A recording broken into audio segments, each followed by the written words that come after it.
Did you ever watch Star Wars and think, yeah, I'd make a great Jedi? Let's test that confidence.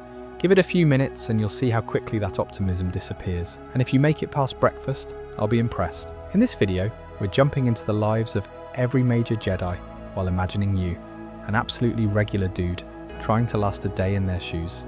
Spoiler, it doesn't go well. The truth? This turned out to be a pretty cool Star Wars experience to unpack. Now, let's begin. So, you think being Anakin Skywalker would be fun? Yeah, I get it. But honestly, if you actually had to live his life, I'd give you maybe a week before you completely lose it. And that's being generous. Alright, you're born on Tatooine. And not in the nice part, if there even is one. You're a slave straight up.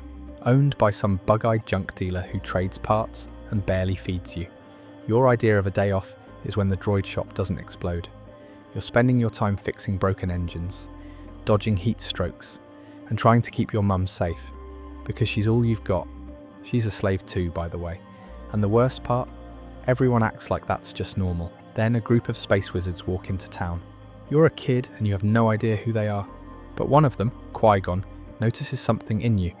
Says you're strong in the Force, which means, well, basically your brain runs on Jedi steroids.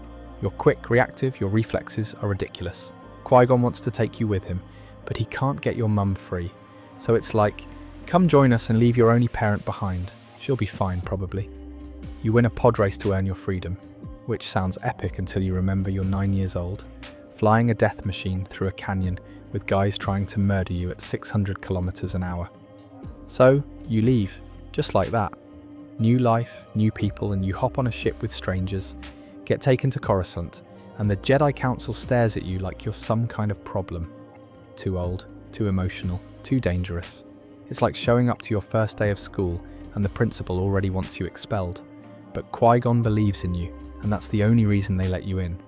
Obi-Wan, Qui-Gon's former Padawan, becomes your new teacher. And let's be real, you guys get along. Sometimes. But it's not exactly hugs and bonding. Obi-Wan's strict by the book, raised in the Jedi Temple since he could crawl. You're from the streets, used to thinking for yourself, used to fighting for survival.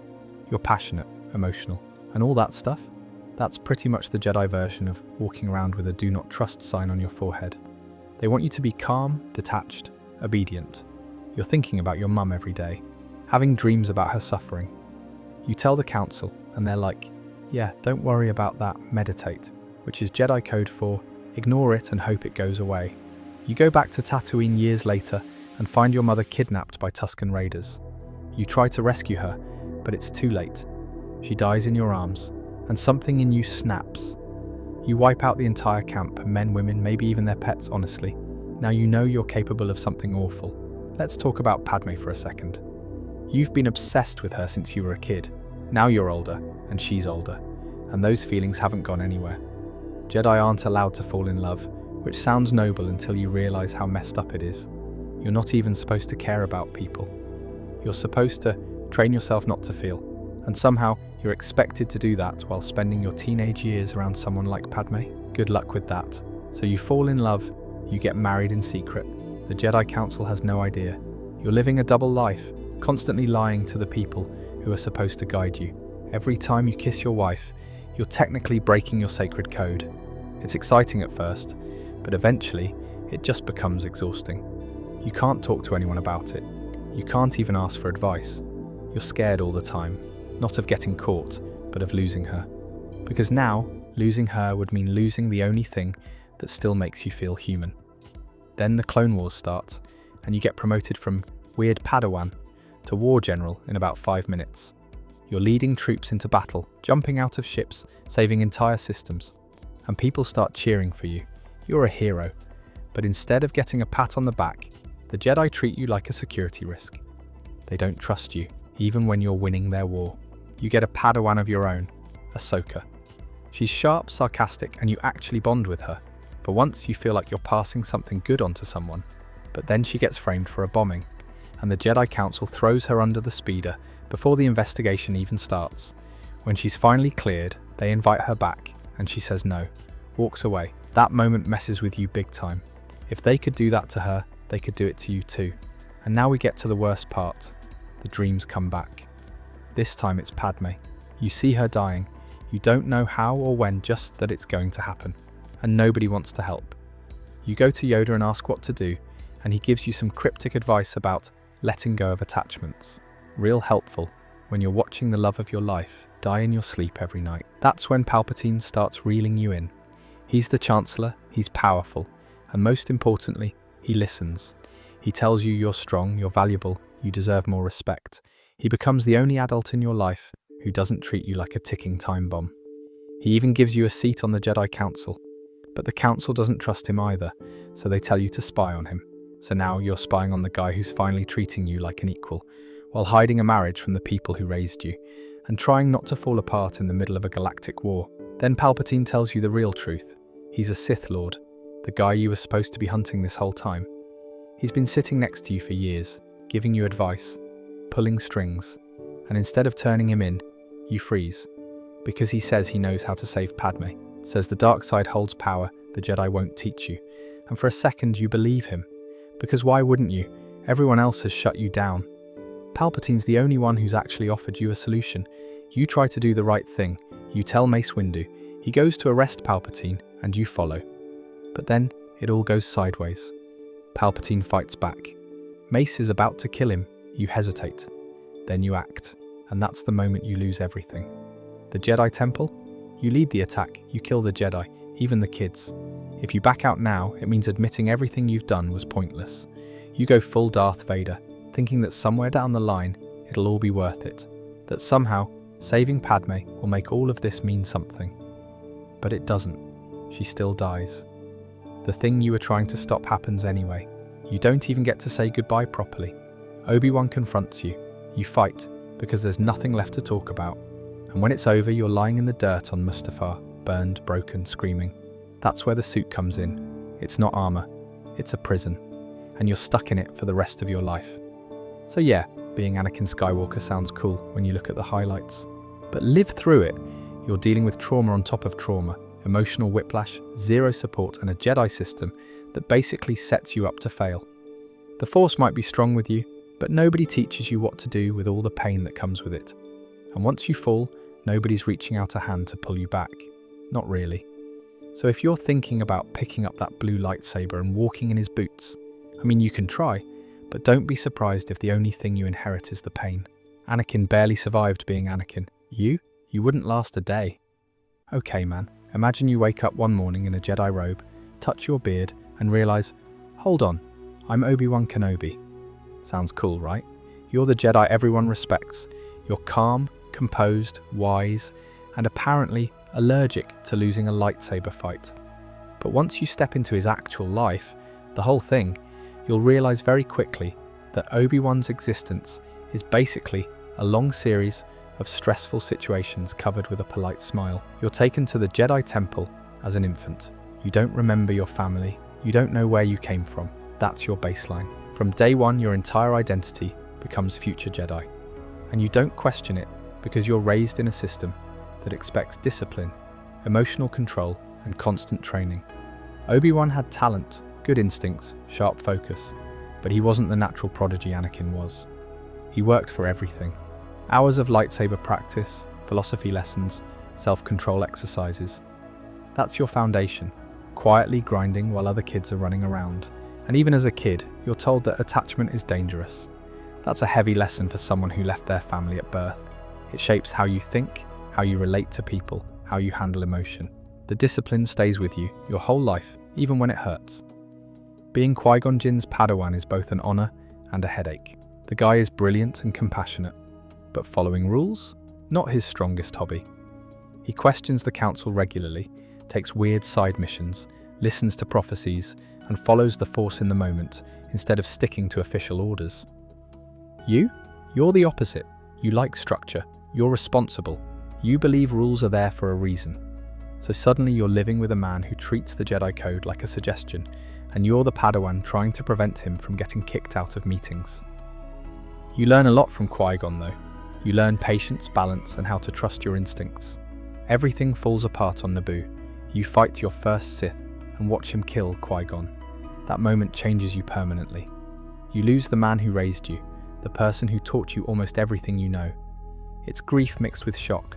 with no time to process it. But you promised to train Anakin because that's what Qui-Gon wanted. So now you're grieving, confused, and suddenly responsible for the most powerful kid in the galaxy because your dying master asked you to. No pressure, right? You train Anakin while still very young yourself. The Council trusts you, but they're worried about Anakin. You're stuck between wanting to respect Qui-Gon's last wish and wanting to follow the Council's guidance. And Anakin? He's emotional, impulsive, insanely talented, and dealing with trauma of his own. You care about him deeply, but half the time, it feels like teaching someone how to drive a starfighter while the engine is still being assembled, and you can never fully relax. You sense the conflict in him. You try to guide him. You hope you're enough. That weight never leaves your shoulders. When the war starts, you don't get time to breathe. You become a general instantly.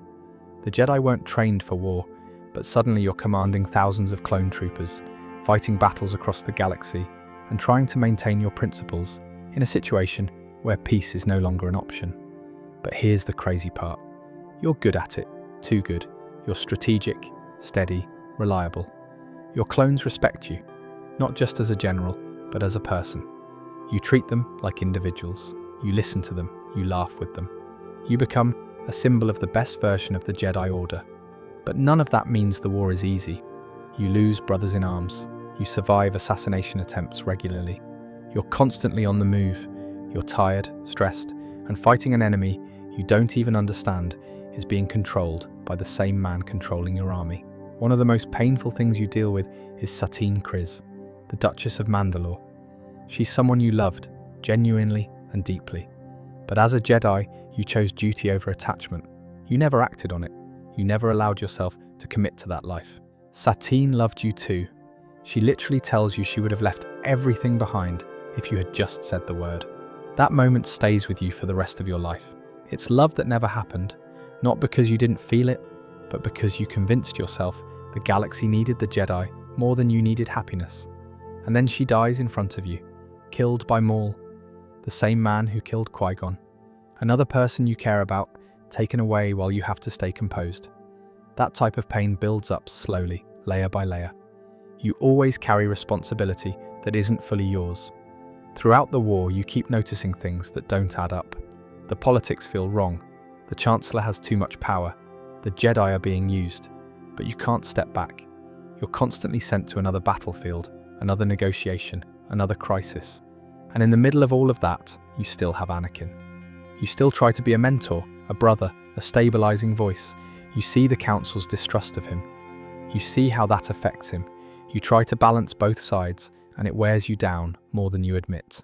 Facing Anakin on Mustafar is the worst moment of your life. Everything you tried to prevent comes crashing down. Anakin falls, Palpatine wins, Order 66 wipes out nearly every Jedi you know, and when Padme collapses from heartbreak, you're forced to confront your former student, the person you practically raised.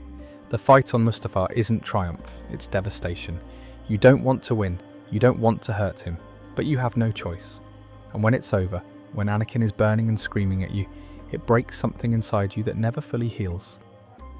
You leave the planet with Padme, carrying guilt, grief, and the knowledge that your greatest failure reshaped the galaxy. People imagine Obi-Wan's exile as peaceful meditation. It's not. You're living on a desert planet that holds terrible memories for Anakin. You're hiding from the Empire. You're cut off from the life you knew. You can't reveal who you are. You can't help people openly. You're a Jedi who can't act like a Jedi. Every night you replay what happened. Every day you watch over Luke from a distance, hoping he'll grow into someone who can repair what was broken. And you're alone, completely. The only thing that keeps you going is purpose, protecting the future.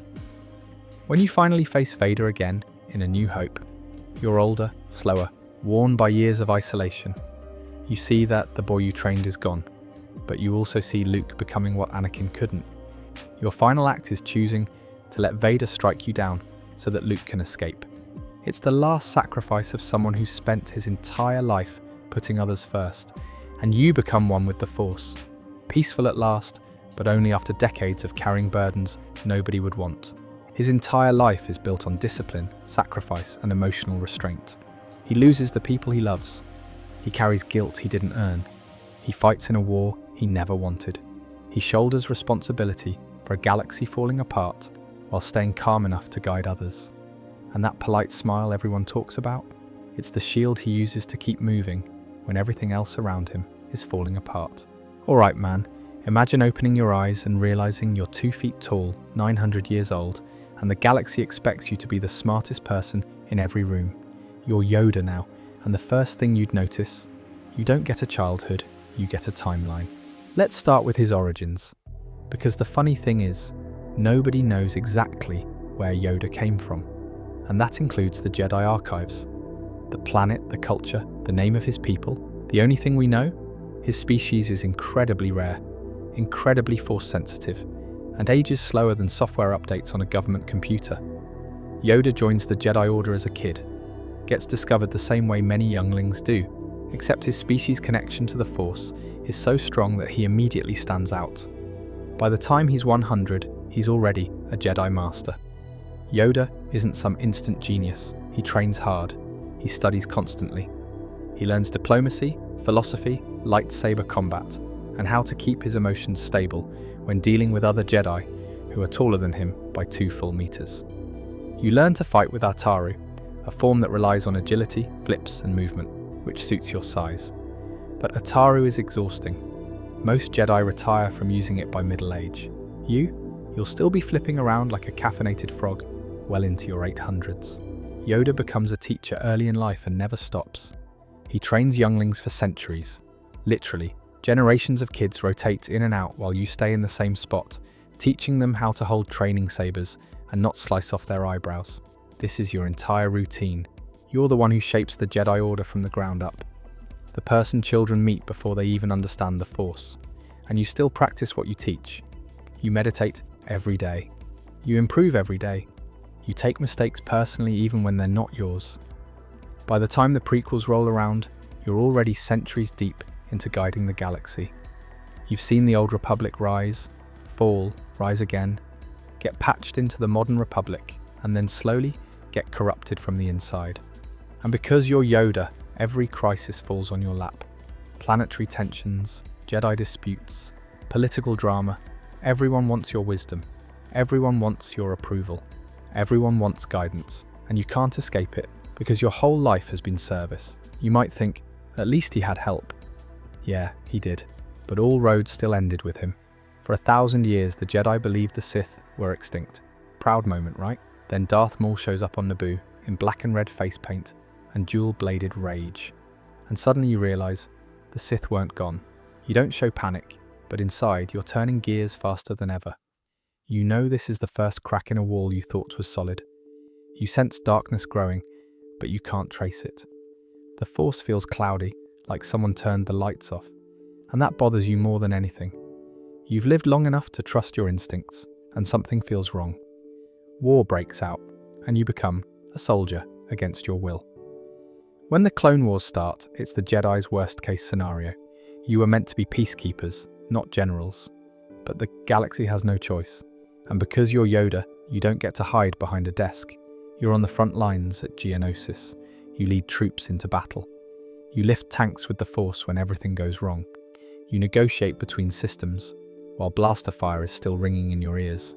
And the whole time you're thinking, this is not what the Jedi are supposed to be. You see Jedi Knights, kids you once taught, thrown into battles they're not mentally ready for. You watch them die. You watch the Order drift further from its roots. And you can't hit the brakes because the Republic is falling apart. You feel it more with every battle. The dark side is growing, suffocating. And the worst part? You know the Jedi are being manipulated, but you don't know by who. The person controlling everything is right next to you in the Senate. And the dark side shroud around Palpatine is so thick that even you, with 800 years of experience, can't see through it. And then it hits. A single command that turns your clone allies into executioners. You feel Jedi die across the galaxy, hundreds, maybe thousands, within minutes. Younglings, knights, masters, people you taught for decades. The temple falls, the Republic collapses, and Anakin, someone you saw grow up, becomes the symbol of the destruction. Every nightmare you had about the Order's direction becomes reality in a single afternoon. When you challenge Palpatine, you're fighting to try and salvage anything from the wreckage. You know he orchestrated the war. You know you missed the signs. And facing him in the Senate, the heart of the Republic, is symbolic. It's you versus the corruption the Jedi couldn't stop. But Sidious is too strong at this point. The dark side has taken over the galaxy. The Senate chamber, full of pods representing the worlds you tried to protect, becomes the arena where the Jedi era officially ends. Dagobah becomes your hiding place. But it's not chosen for comfort. It's chosen because the swamp's dark side cave hides your presence from the Emperor. You can't risk the Empire finding you. You can't help anyone openly. You can't rebuild the Jedi. You can only wait. You live alone for 20 years. Just you, your regrets, and the weight of every mistake your order made. You meditate to keep yourself from drowning in guilt. You watch the galaxy from afar, unable to intervene. You hope Luke will grow into something different from your era, and for the first time in centuries, you're a ghost with a purpose. When Luke comes to Dagobah, this is your chance to do things right. You don't train him like the Jedi of old. You train him with everything you've learned through loss. You emphasize patience, clarity, responsibility, honesty. You make sure he understands the consequences of fear and attachment. You give him the tools to succeed where Anakin fell. And when he chooses to save his father instead of killing him, that's your victory as much as his. Your final act is peace, after centuries of carrying the galaxy's weight. So why wouldn't you last a day as Yoda? Because it's 9 centuries of responsibility, loss, pressure, war, political decay, and guiding others while slowly realizing you can't correct everything. He lives long enough to see mistakes repeat for generations. He carries failures that weren't fully his. He watches the Jedi Order rise, fall, and collapse. And he survives long enough to rebuild hope from the ashes. Most people wouldn't survive a decade of that. Yoda handled 9 centuries.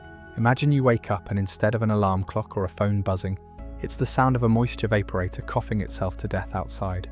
You shove on your boots, step into heat that feels like someone turned a hairdryer to maximum, and realize you're Luke Skywalker. That's the real beginning. And honestly, most people tap out right here. Growing up on Tatooine means that every morning you're outside trying to keep moisture machines from dying in the heat. The suns roast you, the wind sandpapers your eyebrows, and every errand feels like you're walking through a giant oven someone forgot to turn off. You're not a prisoner, but the farm is your entire world, and the nearest excitement is a Jawa trying to sell you a droid that definitely has emotional issues. Luke wants something bigger. You feel it every time you look at those twin suns. Something in you pulls toward the unknown, toward adventure, toward anything that isn't another day tightening bolts on outdated machinery. But every time you bring it up, Owen shuts it down. He's not doing it to be cruel. He's scared. He knows who your father is. He knows what the galaxy would do to you if they ever found out. You don't know any of that, of course. You just think your uncle wants free labor. You grew up thinking your dad was a navigator on a spice freighter. Simple man, quiet life, nothing special. Meanwhile, the truth is staggering. Your father is Darth Vader, the most feared figure in the galaxy. The guy whose idea of stress management is choking a lieutenant across a conference table. It's a galactic-level bombshell waiting to drop. And the worst part, you're walking around with his force potential without knowing a thing about it. So you grow up with strange instincts, gut feelings you can't explain, reflexes that seem a bit too sharp, and this vague sense that you're meant for something else, but no one gives you answers. Your life doesn't change slowly, it snaps in half in one afternoon. All you wanted was a pair of droids to help around the farm. Instead you buy C-3PO and R2-D2, and R2 immediately escapes like he's deliberately trying to start chapter 1 of your destiny. You chase him into the desert, get knocked unconscious by Tusken Raiders, and wake up in the hut of a guy you thought was a crazy hermit. Turns out he's Obi-Wan Kenobi. Turns out he knew your father. Turns out he's been watching over you for years. And turns out that simple farm life is gone forever. He tells you your father wasn't a navigator. He was a Jedi Knight, killed by Darth Vader. It's not the full truth, but it's the truth Obi-Wan can give you without breaking you mentally. Then he hands you a lightsaber. In one conversation, your entire identity changes. Your past, your future, your sense of who you are, all flipped upside down, and it doesn't slow down from here. The moment you get back to the farm, you find everything destroyed. The home you grew up in, the people who raised you, the routine you hated but depended on, gone. You're suddenly alone in a way you've never been before. And grief doesn't get to settle. You don't get time to process anything. The galaxy moves too fast for that. You're stepping into a whole new life without having a second to breathe. Most people leave their hometown, go to a city, maybe take a job, travel a bit, figure things out. You step onto a ship, and by the end of that journey, you've been shot at, captured, rescued, almost killed, and dragged into rebellion meetings you don't understand. You barely even know how hyperspace works, and suddenly you're being told the fate of the galaxy depends on a stolen set of schematics hidden inside your droid. You don't know strategy, politics, or war. You're still trying to remember which button on the blaster does what. And when you finally make it to the rebel base, nobody gives you a tutorial. Nobody says, "Hey, you're new, take some time to adjust." Nope. They hand you a pilot helmet and stick you into briefing rooms with actual professional soldiers. The wild part? You adapt. That's your Skywalker blood showing for the first time. Instinct, intuition, the Force quietly whispering in the back of your mind. You go from farm kid to rebel pilot in what feels like a month. When the rebels launch the attack, you're not even sure you're ready. But you still get into that X-Wing, because the alternative is watching the galaxy crumble. During the battle, everything is chaos. You see pilots you barely know get shot down. You hear screaming in the comms. You feel the fear of real combat for the first time. And your mentor, Obi-Wan, who you've known for a day and yet somehow trust more than anyone, guides you through the Force, even after he's gone. You take the final shot, and immediately, people start calling you a hero. There's no adjustment period. Chance to shrink back into anonymity. You're Luke Skywalker now, symbol of hope, whether you like it or not. The moment the celebrations end, the pressure hits. Everyone expects you to be strong, to grow fast, to learn faster. You're the kid who destroyed the Death Star. So now people look to you for courage in meetings where you don't understand half the terminology. You try to learn the Force on your own, but there's no teacher around. Obi-Wan is gone, the Jedi Order is gone, and you're basically doing spiritual self-study while fighting a galactic war. You train in the cockpit between missions. You meditate wherever you can. You rely entirely on instinct because that's all you have. When Obi-Wan leads you to Yoda, you expect some sage warrior with glowing wisdom pouring out of his pores. Instead, you meet a tiny creature who tests your patience, eats your food, steals your lamp, and basically gives you a psychological workout before the physical one even begins. Training under Yoda is grueling, draining, and constantly forcing you to face your fears. You're carrying emotional baggage you didn't even know you had. Fear of failure, fear of becoming like your father, fear of not being enough. And Yoda sees all of it. He doesn't judge you, but he pushes you relentlessly. But you grow, you get better. Cloud City is where your life splits in two. You rush there because your friends are in danger. And that instinct, the desire to protect the people you care about, drives every choice you make. You fight Vader when you're not ready. And then comes the moment that crushes your entire reality, the truth about your father. All your anger, all your grief, all your confusion. It lands on you at once with the force of a falling star. You lose your hand, almost lose your life, and barely escape with your sanity intact. Most people would quit right there, but Luke doesn't. He pulls himself together and keeps going. After recovering, you build your own lightsaber, a sign that you're no longer the student who needs everything explained. You've become calmer, more focused, more accepting of the weight on your shoulders. But the pressure is still enormous. You have to face Vader again. You have to confront the Emperor. You have to decide whether the Jedi beliefs you've barely begun to understand are the right path. And when you face Vader the second time, you fight to save him from himself. That's the difference between you and most heroes. You see the humanity buried under all that darkness and don't walk away from it. Luke's greatest moment isn't swinging a lightsaber. It's the moment he throws it away. He refuses to kill Vader even when Palpatine begs for it. He stands firm even when lightning is tearing through him, burning him from the inside. And Vader, the man who destroyed worlds, chooses to save you. Defeating Palpatine gives everyone else the feeling that a chapter closed, but for Luke it actually opens an entirely new one that's just as heavy, just as exhausting, and honestly more confusing than the war itself. The rebellion wins, yes, but the galaxy, after the victory, is a complete mess. Entire worlds are trying to rebuild from scratch. Old Imperial officers are carving out their own territories. The New Republic is trying to balance diplomacy with survival.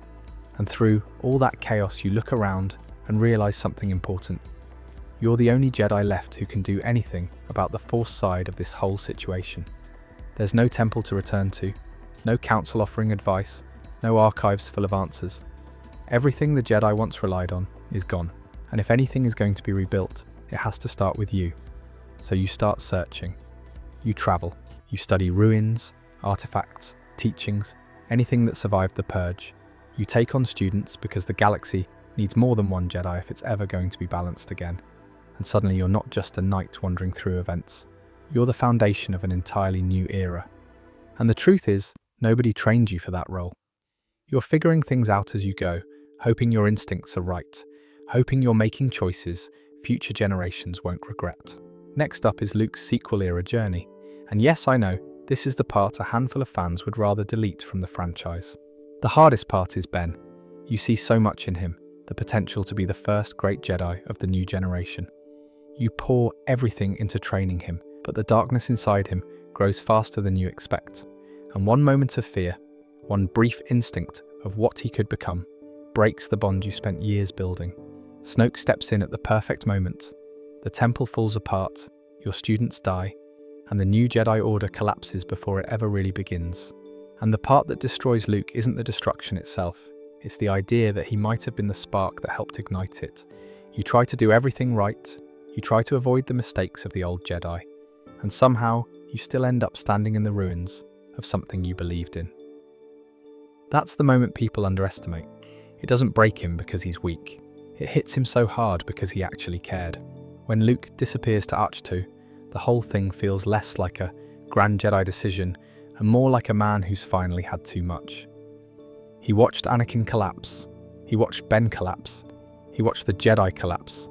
And at some point he just decides he's done being the galaxy's main emotional punching bag. After the temple falls apart and the new Jedi generation falls apart with it, he steps back because he's tired of the pattern. He's tired of training another person who might just repeat the same disaster. He's tired of carrying a responsibility nobody alive really understands anymore. Honestly, I get it. This whole era feels like a weird alternate timeline sometimes. If you want to jump ahead using the timecodes, I won't be offended. But if you look at the weight he carries, the pressure he's been under since he was 19, and the amount of loss he's collected along the way, the guy breaking down at some point feels almost predictable. Most people would have mentally checked out right after Cloud City, let alone after watching their entire Jedi school go up in flames. Rey eventually drags him back into the story, whether he wants it or not, and Luke finds a tiny spark of purpose again. He links himself to the Force in a way very few Jedi ever even attempted. He helps the Resistance escape. And yeah, the whole projection thing looks cool on camera, but what really matters is that it buys everyone else another chance. And after everything he's been through, that calmer ending fits him more than people like to admit. He fades out on that rock with the sun setting, and it actually feels peaceful. The guy breathes for the first time in years.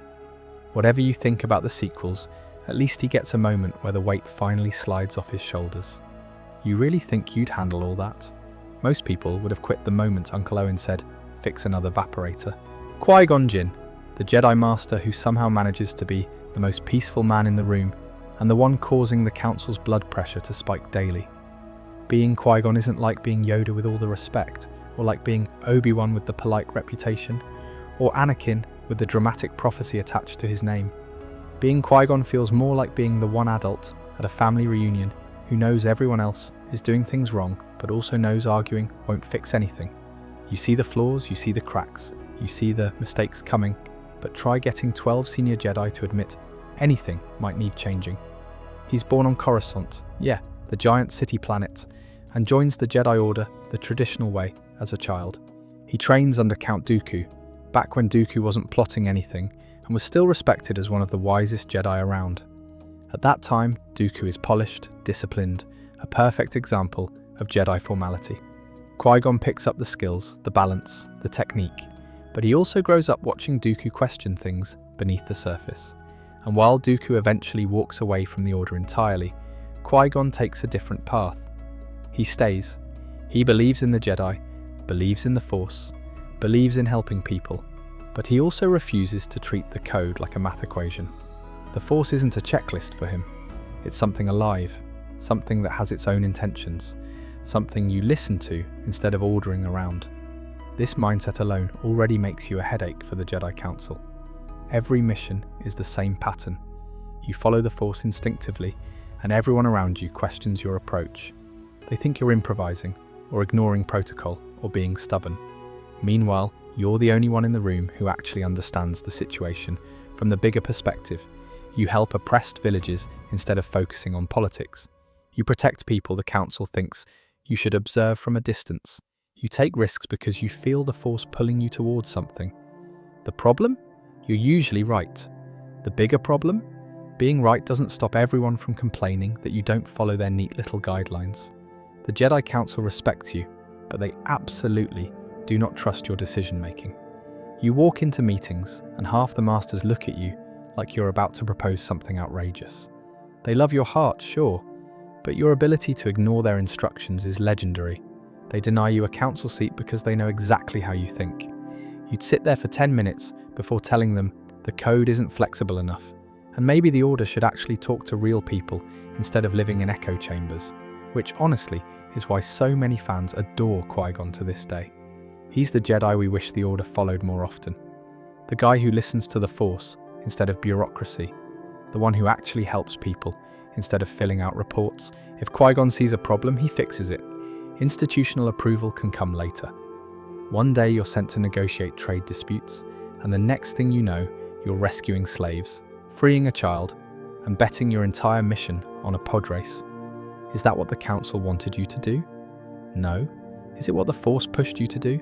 Absolutely. This is what makes your life difficult. You can't stand by and watch suffering. You can't pretend neutrality. You can't ignore your instincts just because the Order wants a clean line in the rulebook. So you keep following your own moral path. And because you do that, missions get messy, the stress piles up, and the Council sighs deeply whenever your name pops up on the schedule. You end up on Tatooine during a mission that wasn't supposed to involve anything dramatic. But the Force shoves this boy into your path, Anakin Skywalker, and you sense something you've never felt before: raw potential, destiny, a connection to the living Force stronger than anything the Order has seen in centuries. You don't see danger, you see promise. You see someone who could change the galaxy for the better. The Council doesn't see any of that. They see fear, instability, emotional attachments, potential danger. You argue with them harder than ever, because for once you're not just trusting a feeling, you're trusting a certainty. Anakin's meant for something. Convincing the Council is like trying to explain technology to your grandparents. They hear the words, but none of it sticks. Their view of the Force is rooted in caution, yours is rooted in trust. And that difference is the reason Anakin becomes your final mission. Everything shifts on Naboo. You and Obi-Wan face Darth Maul, the first living Sith Lord anyone's seen in 1,000 years. You're one of the most capable duelists in the entire Order. But Maul isn't playing by the same rules. His rage is focused, confident, precise. You keep up with him, strike for strike, and for a moment it looks like you'll win. But one slip, one moment of exhaustion, and suddenly the entire galaxy changes direction. Maul hits you once, and the future of the Jedi Order fractures instantly. Obi-Wan watches it happen, and with your last breath, you give him the one request the Council never approved: train the boy.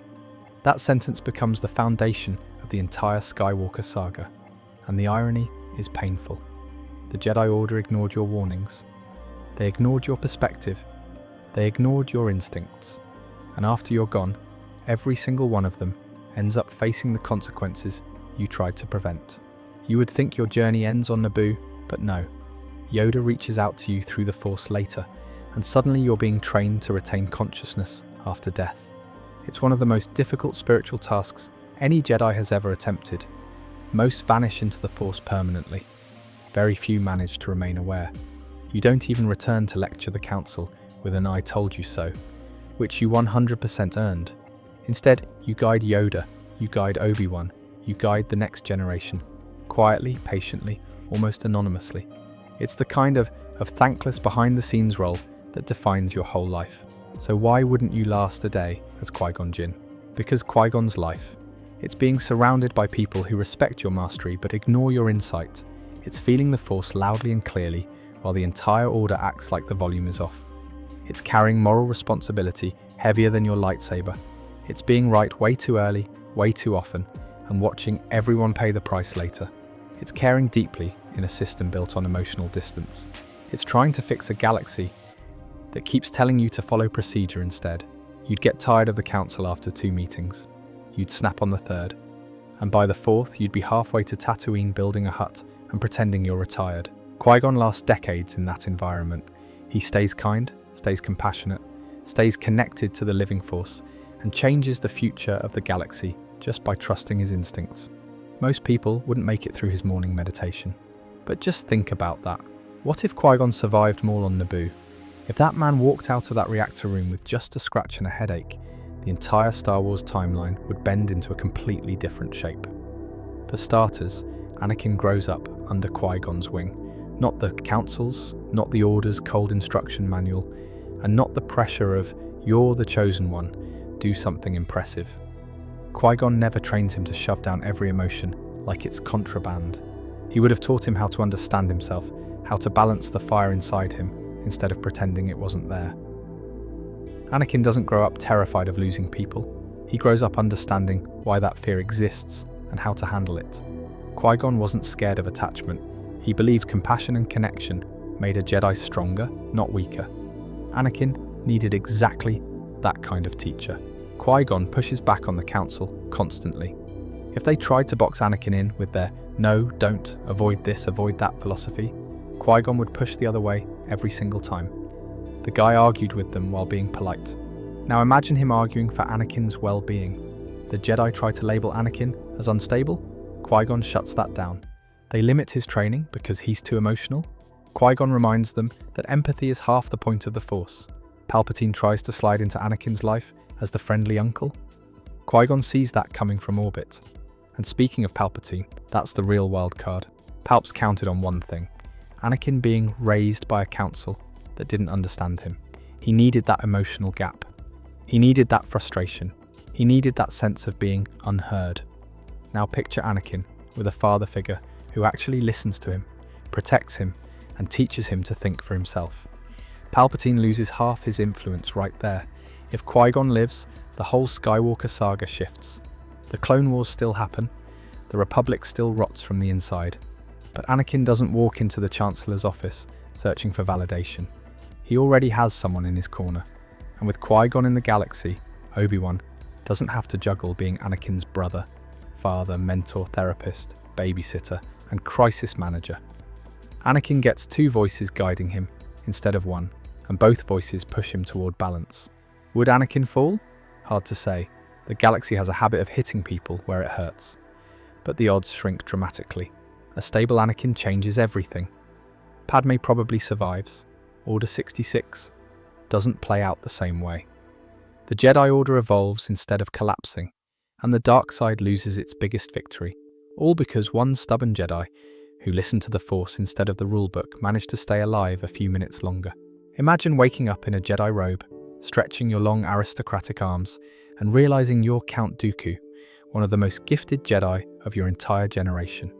You have discipline, talent, instinct, elegance, the whole polished package, and somehow you still walk through the Jedi Temple every day feeling like half the Order is sleepwalking through life, while you're the only one who actually reads the problems in the galaxy correctly.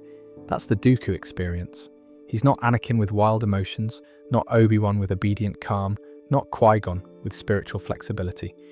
Dooku is the Jedi who always sees the cracks first and watches everyone else pretend the structure is fine. Living like that wears you down fast. Dooku begins life on Sereno, born into nobility, but his Force sensitivity gets him taken to the Jedi Order as a child. And unlike most younglings who struggle at first, Dooku adapts frighteningly fast. He's disciplined, sharp, gifted with Form 2 lightsaber combat, and so focused it almost feels unnatural. Other kids are playing with training sabers.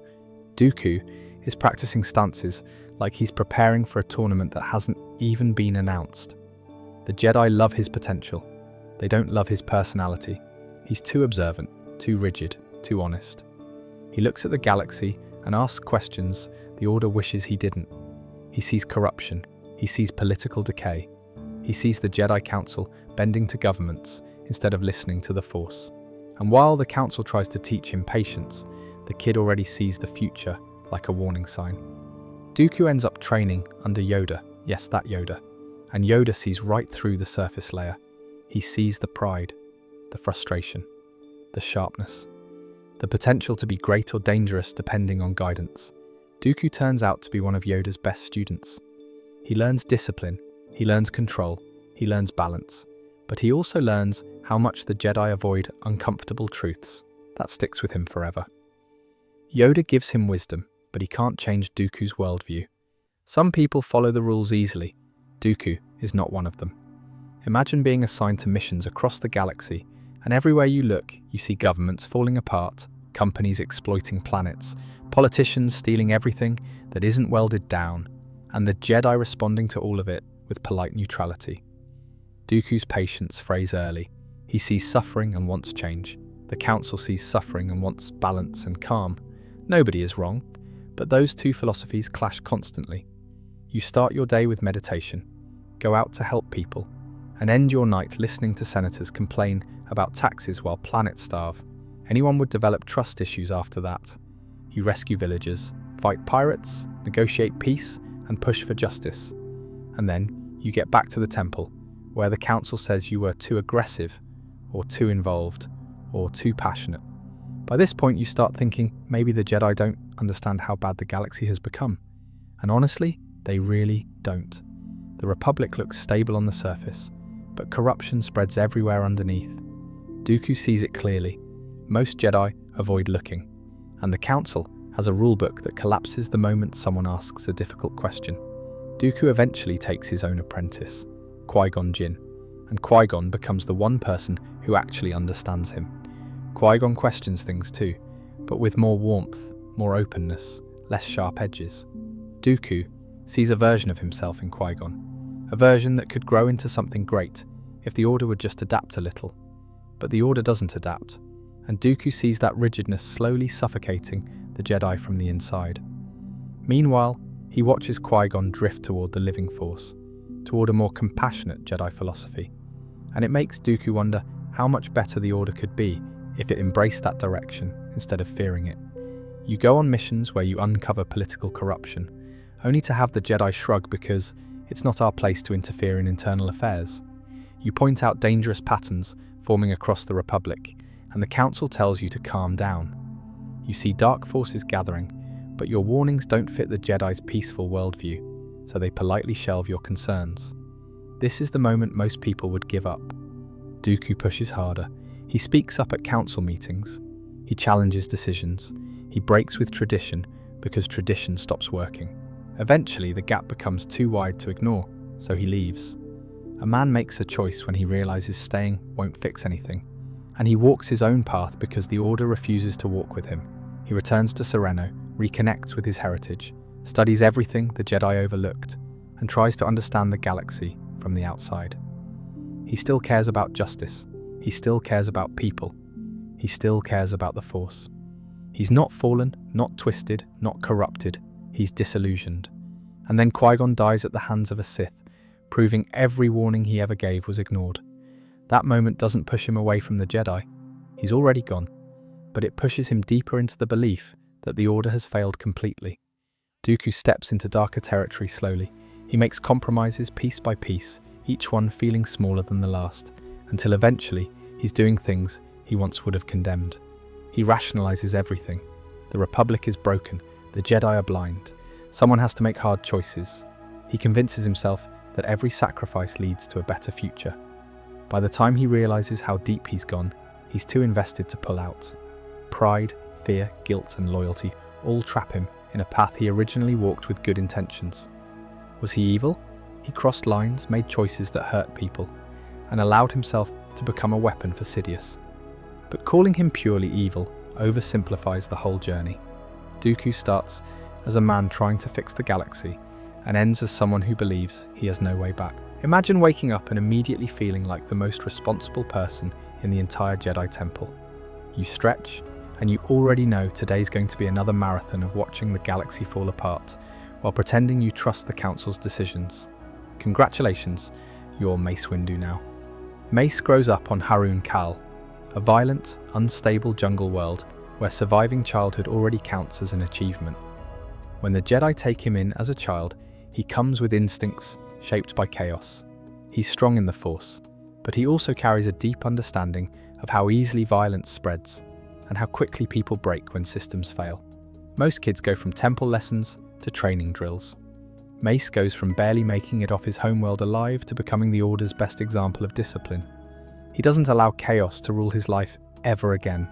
He builds structure so strong it becomes his personality. Mace isn't only talented, he's efficient, focused, intense. He treats every mission like a test he refuses to fail. He studies the Force with an analytical mind. He masters lightsaber combat until his moves look like he's reading the opponent's thoughts. Mace rises fast. The Council notices him. Yoda notices him. Senior Jedi Masters start giving him missions earlier than most knights because they see something rare. Someone who can stay grounded in situations that cause others to panic. But getting this much responsibility this early doesn't come without baggage. Imagine being the reliable one before you're even old enough to buy your first robe without supervision. You don't get time to develop slowly. You don't get the freedom to be unsure. Everyone expects perfection, and once they start expecting it, you feel obligated to deliver it every time. You start your day accepting that someone will bring you a problem nobody else can solve, and they're already halfway across the temple looking for you. He throws himself into training, study, and mission work. He becomes a master strategist, a negotiator who can read the room faster than anyone, a fighter who controls the battlefield with absolute precision, and a scholar who treats Jedi philosophy like it's an exact science. Most Jedi grow from emotional balance. Mace grows from mental discipline, and that's where Varpad comes in.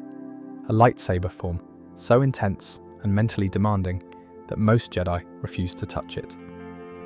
Varpad doesn't make you angry, it doesn't drag you downward, but it forces you to step close to someone else's darkness and reflect their aggression through your own clarity. One slip, one moment of losing focus, one personal doubt, and the whole technique becomes a one-way ticket to the dark side. Mace doesn't avoid that edge, he masters it. And mastering it means you walk around with constant internal pressure. Normal Jedi push away darkness by stepping aside from conflict. Mace brushes against it during combat and stays clean through sheer mental strength. Most fans love Varpad. Most real people would expire from stress after one training session. When Mace earns a permanent seat on the Jedi Council, it's another mountain of responsibilities. You spend your days listening to senators play word games, mediating disputes between Jedi, trying to interpret prophecies written by people who died thousands of years ago, and trying to keep the Order from drifting into politics while the Senate constantly pulls at your sleeve. And through all of this, you see cracks everywhere. The Republic pretends it's functioning, but half the Senate has deals with corporations. A few systems openly consider rebellion, and the corruption is thick enough that even young Padawans can sense the tension. Meanwhile, the Council keeps telling itself that the Force will guide them. That destiny will reveal itself.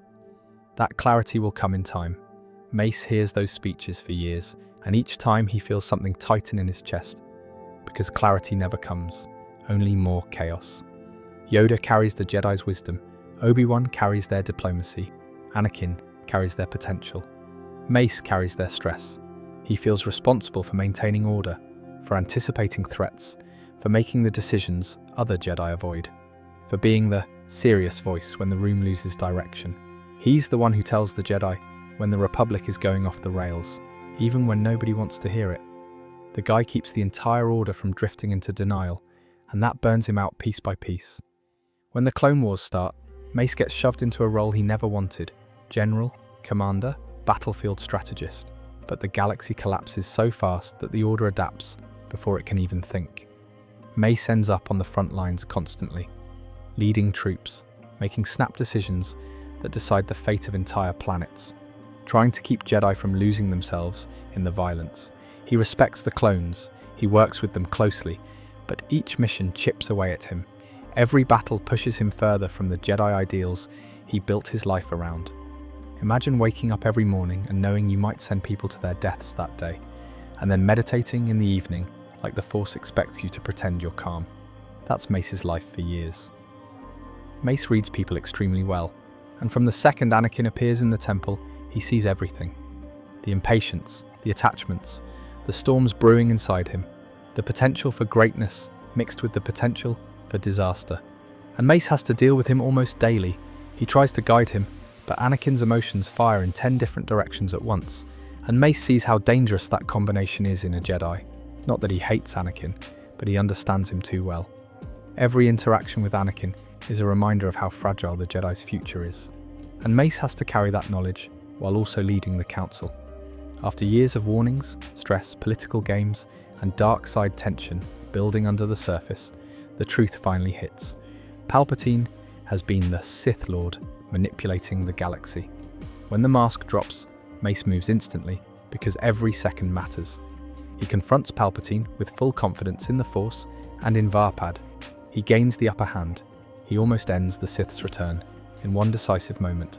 But Anakin arrives. Mace looks at him and sees 1,000 fears behind his eyes. He realizes everything he suspected about Anakin is on the brink. One hesitation, one emotional plea, one desperate thought, and everything flips. What happens next is something no amount of discipline or strength could prevent. Palpatine twists Anakin's fear into a knife. The outcome that Mace has been silently fearing for years becomes real, and the Order collapses in the next breath. Mace lives under a level of responsibility. He carries expectations that no one else volunteers for. He studies the Force with intensity that leaves no room for emotional mistakes. He fights with a technique that requires absolute mental clarity. He leads a council during the worst political period in the Republic's history. He keeps Jedi traditions alive while also seeing exactly how outdated they're becoming. He acts calm, but that calm is built on years of internal pressure, and he keeps going long after anyone else would collapse. You wouldn't last a day as him because you get exhausted from the mental load before lunch. Mace walks through decades of stress without shattering, and that alone makes him one of the strongest Jedi who ever lived. You show up at war, literally. You don't get the comfy Jedi Temple childhood. You're 14, still growing into your montrals, and the first time you meet your master, it's on a battlefield. You're dropped right into the Clone Wars, and your welcome gift is a lightsaber and an attitude test from Anakin Skywalker. Welcome to the front lines, kid. Being Ahsoka Tano means skipping childhood. The Jedi Council throws you into the fire because they think the war needs younger blood, more energy, someone who can keep up with the chaos. And you do, somehow. You adapt fast. You fight like someone twice your age. You're snarky, clever, and confident, because you have to be. There's no room for hesitation when droids are shooting at you every 3 minutes. You don't have time to figure yourself out. The war decides who you are, day by day. Your master? Yeah, he's complicated. Anakin Skywalker is a brilliant warrior, and he means well, really. But he doesn't teach you like a normal Jedi master. He doesn't talk about balance or serenity. He teaches you how to win, how to bend the rules, how to use instinct and emotion when the Council says not to. And honestly, that makes you better, faster, more creative. But it also starts to mess with your head, because you start seeing how little the Jedi actually prepare you for real life, for real loss. You see clone troopers die constantly, and you start learning their names. You fight beside them, eat beside them, laugh with them. And then they get shot, blown up, vaporized. Some are gone before you even remember what company they were with. Others are close, Rex, for example, and you don't want to admit how much you care, because Jedi aren't supposed to form attachments. But how do you go through hell with someone and not form a bond? The Council wants you to lead missions, but they don't give you time to breathe. You're still figuring out what it means to be a Jedi, and now you're commanding entire battalions. You're not old enough to vote on some planets, but you're responsible for people's lives. If you screw up, people die, and not just soldiers, civilians, whole towns. Sometimes you follow orders, and it still goes wrong. Sometimes you trust someone, and it backfires, and when it does, nobody above you ever really takes the blame. You do. That's the Jedi way. Carry the burden, meditate on it, and move on. But that doesn't work for you. Not when your actions have consequences that follow you around like ghosts. And then there's your reputation. They call you Snips at first, a nickname Anakin gives you because of your mouth. You're small, loud, bold. Some clones don't take you seriously. Some Jedi look down on you because you're a kid leading troops. You always feel like you're one misstep away from someone saying, "See, told you she wasn't ready." and it wears you down. But you get stronger. You grow up fast. You learn tactics, politics, diplomacy. You win battles you shouldn't. You survive traps, ambushes, betrayals. You duel Sith, capture warlords, escape explosions that would turn most Jedi into vapor. And bit by bit, people stop doubting you. They start listening. You become someone even Jedi Masters respect. And that's when everything flips. There's a bombing at the Jedi Temple. People die. It's chaos.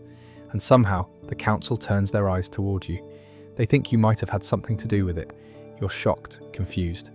You've spent your entire life proving you belong. And now they think you're a criminal?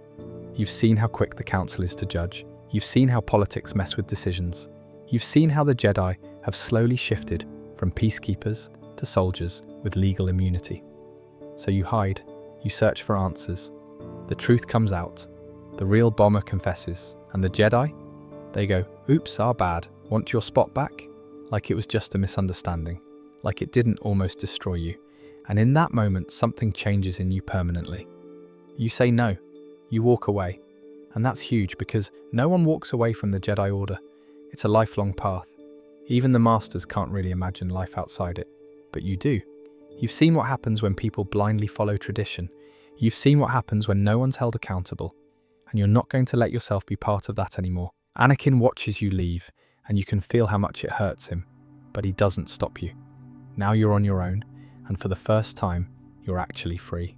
But freedom's complicated. You're still hunted, you're still wanted by the people who don't know the truth, and the galaxy doesn't care who you used to be.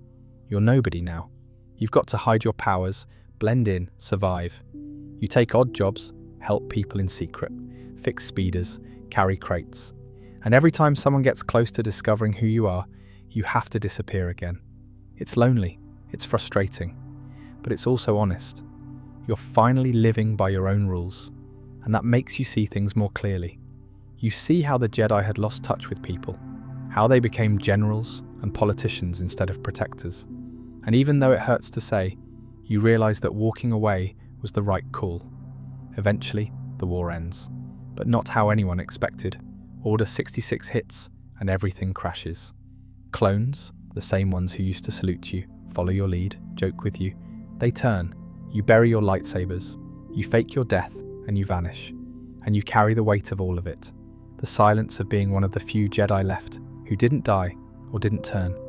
You spend years in hiding, keeping the peace when you can, fighting small battles that no one writes about, helping locals, stopping Imperials when they get too bold. You're not part of the rebellion yet, but you're building something. And then you hear about him, Darth Vader, and it clicks. You don't want to believe it. You can't. But the signs are there. And when you finally face him, it's real. It's Anakin, the person who trained you, who believed in you, who taught you to trust your instincts, who gave you the strength to walk away. He's now the face of the Empire. You fight him, and it's heartbreaking. After that, you operate in the shadows, still helping people, still refusing to wear the Jedi title, because you're not a Jedi. You haven't been for years, but that doesn't mean you've stopped being someone who does what's right. You just do it on your terms now. You were raised to believe in an institution, and when that institution failed you, and countless others, you didn't fall. You adapted. But the cost? You're giving up your childhood, your safety, your title, and most of your friends before you turn 20.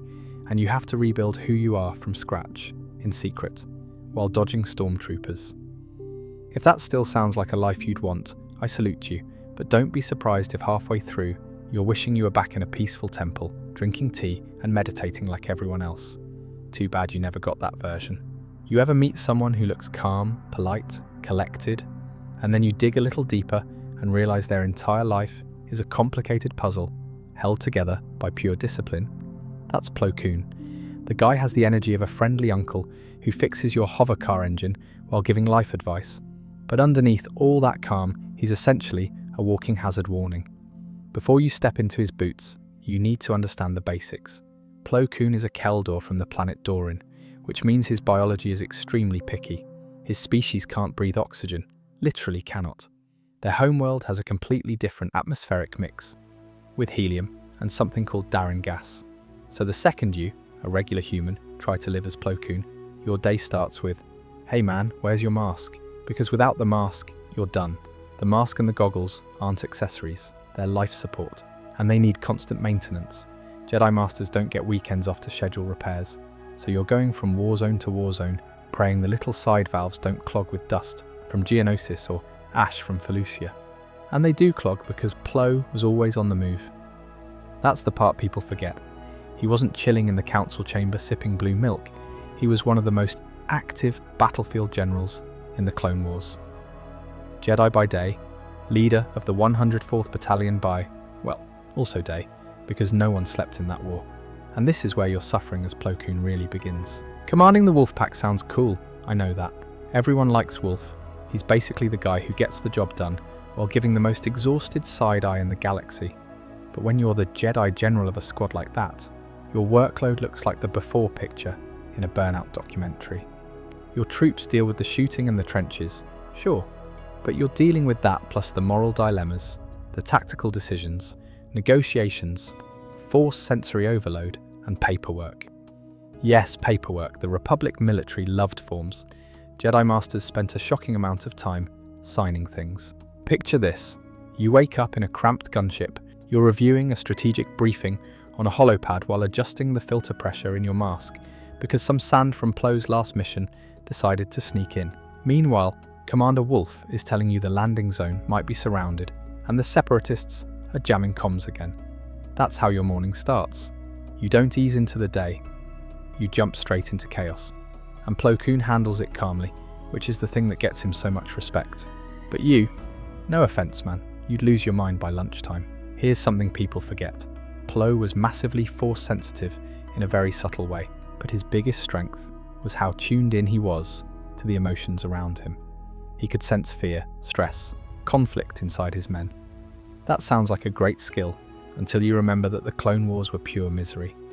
So every battlefield Plo stepped onto was an emotional foghorn blasting into his brain. And you're going to feel all of that while trying to keep a battalion alive. Leadership is heavier than a lightsaber, and Plo Koon carried more than most. He was the one who found Ahsoka Tano as a child and brought her to the Jedi Academy. You think that didn't weigh on him? Imagine guiding an entire battalion while your brain constantly flashes back to the younglings you trained, the Jedi you've lost, the ones you're still responsible for. It's mental weight you can't shrug off with meditation. Every Jedi uses the Force differently, and Plo's version came from a deep sense of duty. That's exhausting even before you add galactic war to the mix. And speaking of Ahsoka, that whole the Jedi didn't believe her during the temple bombing incident thing, Plo was one of the only council members who stood up for her. Being the guy with a moral backbone is great for storytelling, but in real life, or Jedi life, it turns into a full-time job defending people.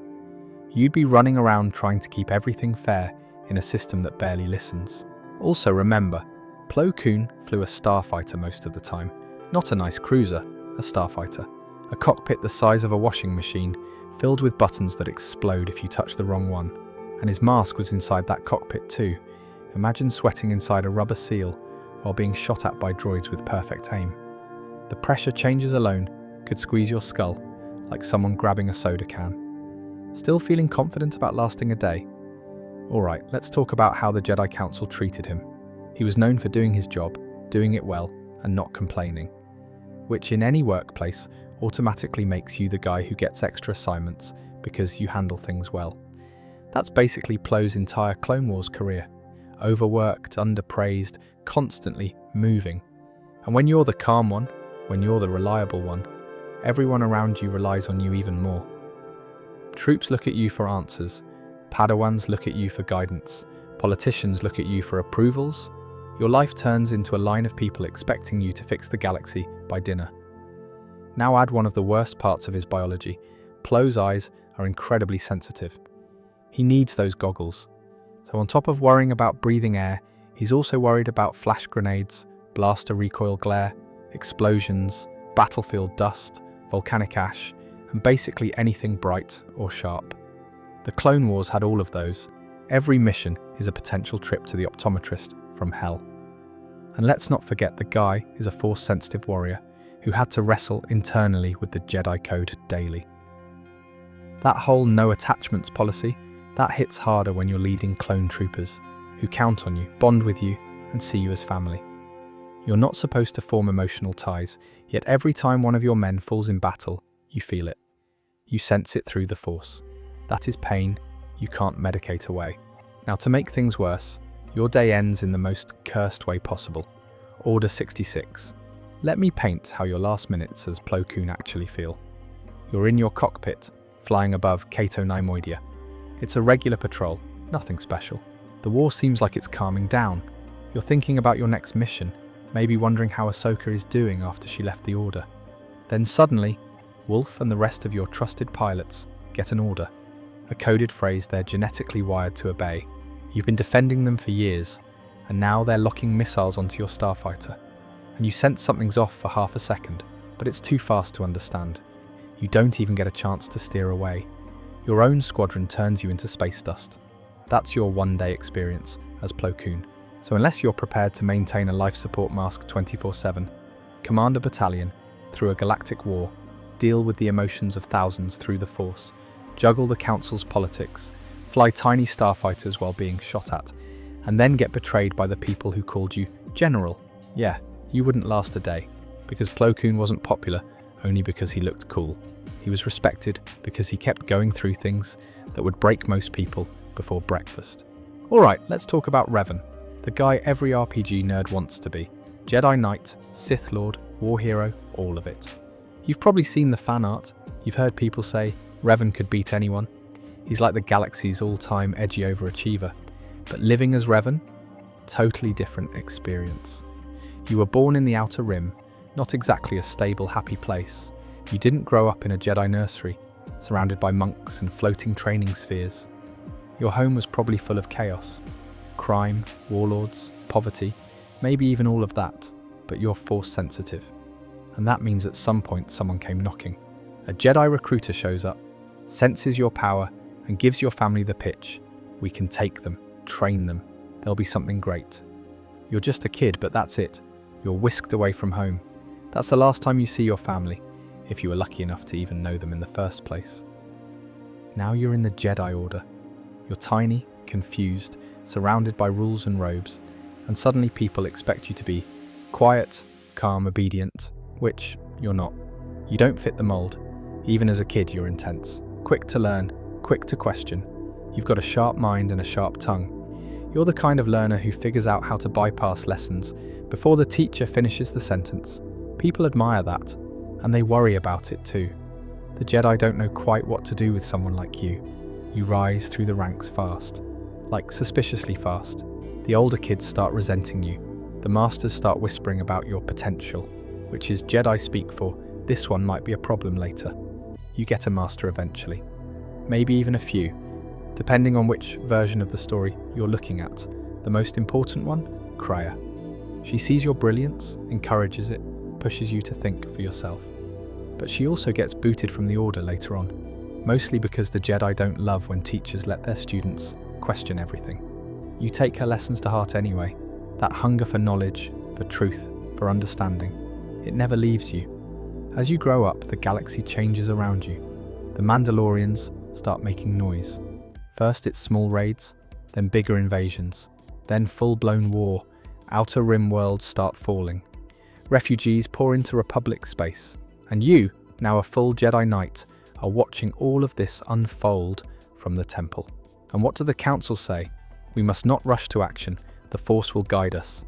Meanwhile, people are dying by the millions. So you push back. You speak out, loudly. You rally other Jedi. You call the Council cowards. Maybe not in those exact words, but that's how they hear it. And then you leave. Take a whole faction of Jedi with you and head straight into the war. This is what earns you a name. You're not just Revan anymore. You're the revanchist. The symbol of Jedi resistance. The one guy who decided to actually do something. You're good at it. You don't win battles. You outthink them. You learn the Mandalorians' tactics, flip them inside out, and use their own aggression against them. You start winning major campaigns. Republic commanders start deferring to you over their own generals. Soldiers salute you like you're already a Supreme Chancellor. And then you get ambitious. You see the big picture. You see how flawed the Republic is, how slow the Jedi are, how fragile the galaxy really is. And you start thinking, if someone strong enough took control, maybe things wouldn't fall apart so easily. This is where it gets heavy. The final battle of the war happens at Malachor 5. You set a trap, lure the Mandalorians into a system laced with explosives and one of your own secret weapons, the mass shadow generator. You press a button and collapse the entire planet's gravity well, dragging ships, people, everything into a black hole of destruction. The Mandalorians are crushed. Their leader, Mandalore the Ultimate, falls. The war is over. But the cost? Enormous. Thousands of your own troops die in the blast. Your closest followers look at you different now. Something about the war never sat right with you. It felt too engineered. Like someone wanted the Republic weakened. So you start looking into it. You leave Republic space again, deep into the unknown regions, and that's where you find it. The Sith Empire. Ancient, hidden, patient, and they've been manipulating things from the shadows for years, whispering in Mandalorian ears, feeding chaos into the galaxy like fuel into a fire. You try to stop them, but they stop you. They break your mind, reshape your loyalty, rewire your thinking. When you return, you're not a Jedi anymore. You're Darth Revan, with Darth Malak at your side, and a plan to take over the galaxy, not out of cruelty, but because you honestly think it's the only way to stop what's coming. You attack the Republic, and again, you're terrifyingly good at it. You build a fleet from ancient technology, weaponize your former enemies, and storm across space with precision. You don't kill for fun. You take territory. You convert Jedi. You absorb everything. But then Malak, your old friend, your apprentice, betrays you, fires on your flagship mid-battle, tries to kill you, wants to take your place. And for a while, it looks like he succeeds. You're left floating in space, half dead. The Republic picks you up, and the Jedi Council, they do something that's honestly kind of insane. They erase your memory. They take everything you were, Jedi, Sith, and wipe the slate clean. Start over. Now you're just a guy on a ship. No clue who you are. No clue why every bounty hunter in the galaxy wants your head. The Jedi tell you enough to be useful. You've got a lightsaber, some weird dreams, and a face people seem to recognize a little too often. And as you travel, it all comes back. And with every step, you realize how messed up it all is. Eventually, you face Malak, confront everything. You save the Republic again. But deep down, you're not celebrating, because your story doesn't have a clean ending.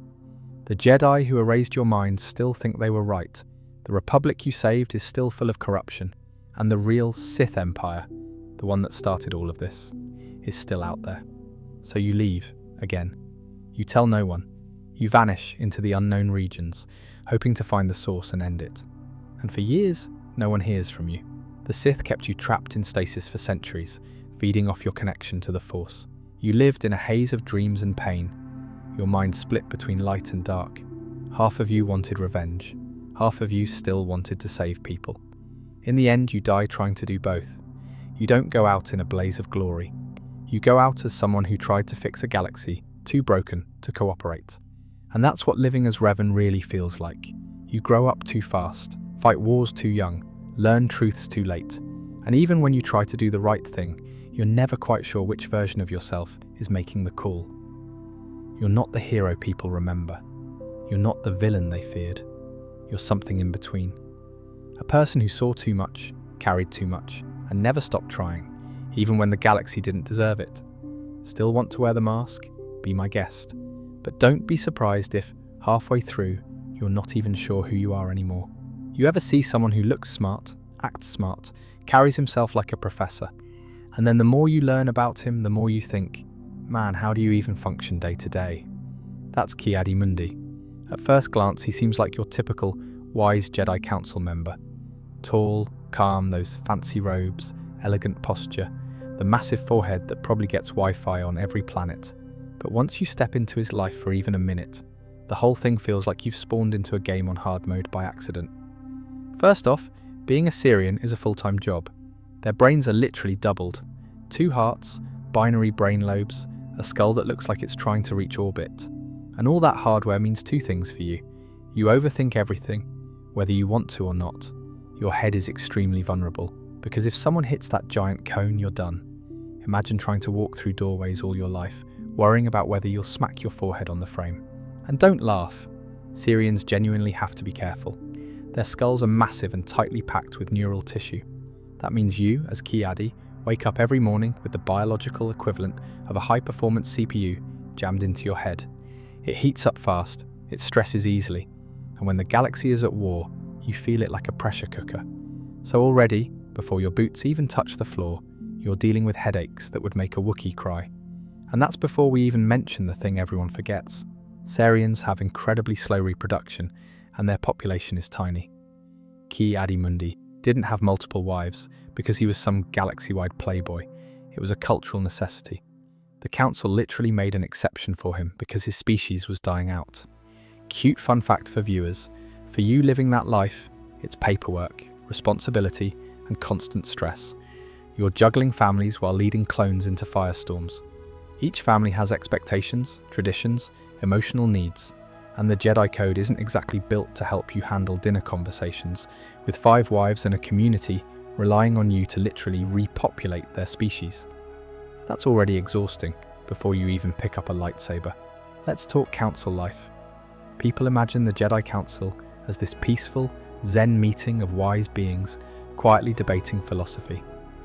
No, it's a bunch of overworked generals sitting in chairs, arguing about war strategies, barely getting sleep and trying not to scream at each other. You know that one guy at work who always plays devil's advocate? Ki-Adi is that guy. He means well, but he's logical to a fault. So as you take over his role, you're constantly calculating probabilities, running mental simulations, debating morality and logic, and giving opinions with zero time to relax. You're the numbers guy in a room full of mystics. And being the numbers guy in Star Wars is like being the one person at a party tracking everyone's drink intake. Nobody appreciates your work, and everyone rolls their eyes when you talk. For example, Ki-Adi-Mundi famously doubted that the Sith had returned after Maul. Now add the Clone Wars. You're not sitting in the temple meditating all day. You're out there, leading the 21st Nova Corps, the Galactic Marines. These guys are elite. They follow you into environments normal clones would collapse in. Lava worlds, frozen wastelands, toxic swamps, burning cities. If the battlefield looks like a travel brochure written by someone who hates tourists, that's where you're headed. Sarians feel their thoughts on a deeper level. Their brains don't shut off. They don't get mental quiet. If humans run 1 browser tab at a time, Sarians run 20, all with autoplay videos enabled. So congratulations, you're mentally cooking all day long. Let's not forget, Ki-Adi-Mundi is tall, ridiculously tall. Being tall in a universe with low bulkheads, cramped transports, and AT-TE walkers built with clone-sized helmets in mind means you spend half the war ducking and slamming your forehead on things. And the battles, brutal. Ki-Adi-Mundi fought droids, super battle droids, droidekers, tanks, air support, spider walkers, you name it. He ran toward it waving a glowing stick in pure confidence. That takes guts, but it also takes stamina you probably don't have. You have to block blasters while shouting orders, sprint on terrain that wants you dead, jump down from ridiculous heights, and keep track of thousands of troops. Jedi generals sleep maybe 3 hours a night on a good day. Your nerves never fully calm down. The Force helps, sure, but the Force can't recharge a Sarian skull running at 200% CPU temperature. And then you have the Jedi politics. He toured planets, spoke with senators, dealt with military advisors, supervised supply lines, reviewed casualty lists. When Ki-Adi wasn't fighting, he was mediating disputes, calming tensions between species, investigating criminal activity, or assisting younglings at the academy. He's one of those people who can never say, "I'm busy," because everyone expects him to be the reliable adult in the room. And the war keeps going. Missions pile up. Clones die, civilians beg for help, politicians argue, droids adapt. Every battlefield report adds more weight to your shoulders. You don't get time off. You don't get evenings. You don't get holidays. You barely get downtime to meditate because you're always flying to the next disaster. Now comes your big finale, Order 66. Remember my Gito, that icy, chaotic, harsh world where everything is sharp enough to slice your boots?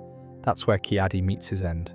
And before you can even shout, "Hold on," they fire. Your Marines, the soldiers who followed you through fire and frost, shoot you in the back.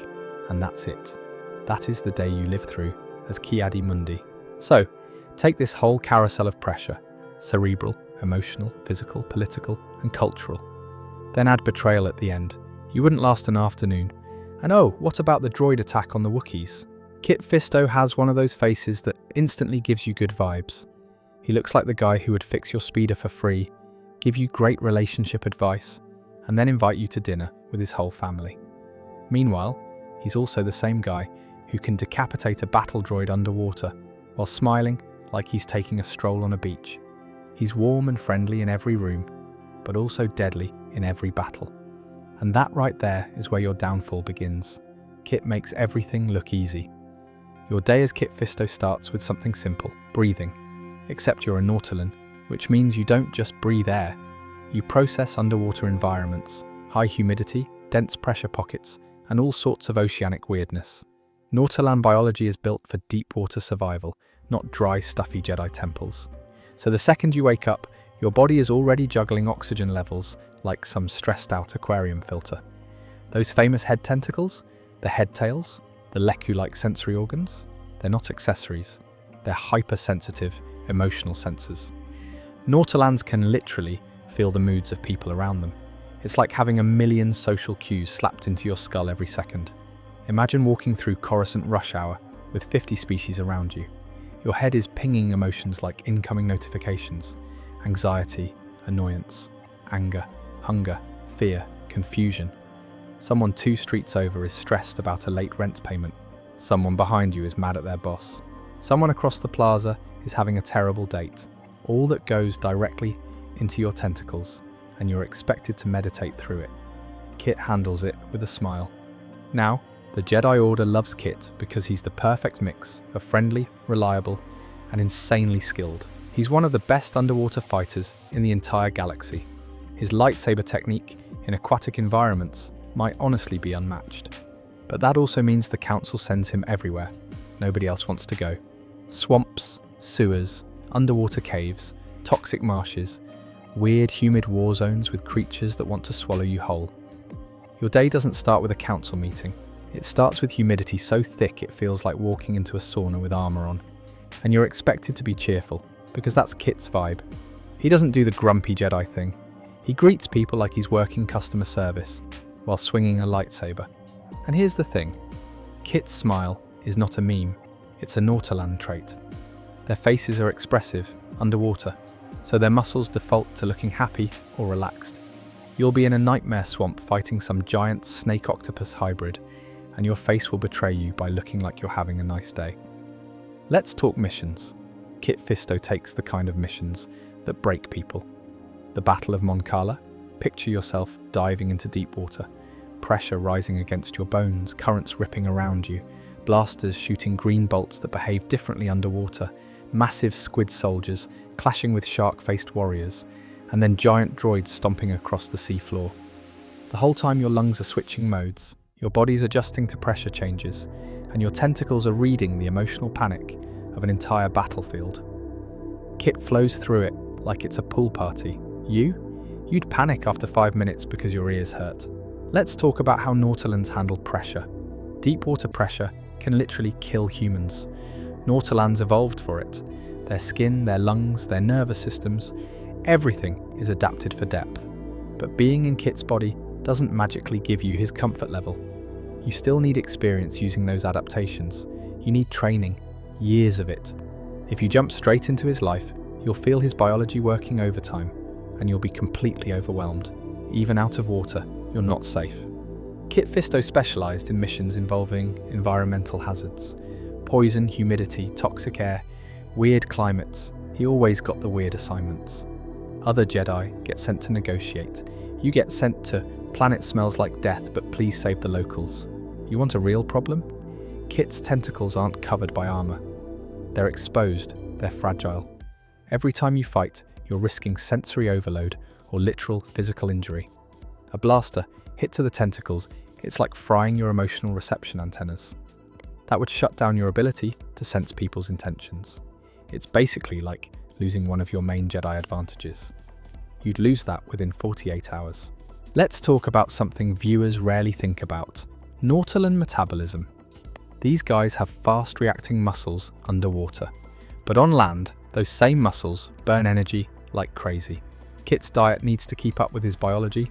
You'd be starving every few hours. That smile you see on him, half charm, half hunger management. Then there's lightsaber technique. Kit Fisto practices a modified form of Shicho tailored for underwater combat. That means your swings have to be efficient, narrow, stable, and perfectly timed to cut through water resistance. Above water, Kit is extremely agile. He jumps, flips, twists, and flows like he's weightless. That's months of aquatic muscle training. During the arrest of Darth Sidious, Kit Fisto was one of the 3 Jedi Masters who confronted him. That entire scene is one gigantic, you wouldn't last a second moment. You walk into the Chancellor's office, expecting a tense conversation. Instead, the old guy leaps like a hungry vulture.